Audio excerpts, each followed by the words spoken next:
Ranar rabuwar masoya, ranar rabuwa, ranar rabuwar masoya sai haƙuri, walla sai haƙuri. Masu kallon mu assalamu alaikum warahmatullah, kamar yadda aka sani sunana Safwan Ɗanbare.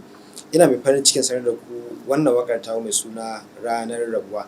Ranar Rabuwa waƙa ce wadda wato na yi ta domin tunawa da masoya ko kuma in ce tunawa da al'umma wasu masoyansu na baya da suka manta da su ko kuma suka rabu da su, musamman wanda suka yi soyayya irin ta farkon nan.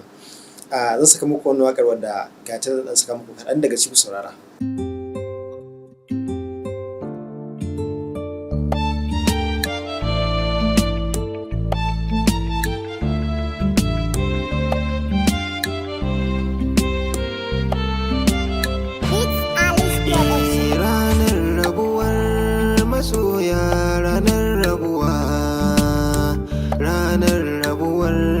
Masoya sai haƙuri, walla sai haƙuri. Ranar rabuwar masoya, ranar rabuwa.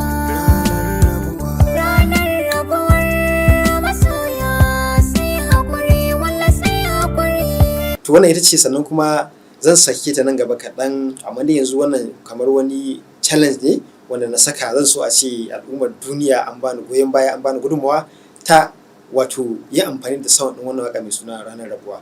Zan saki waƙar akan YouTube channel ɗina mai suna Safwan Ɗanbare nan gaba kaɗan.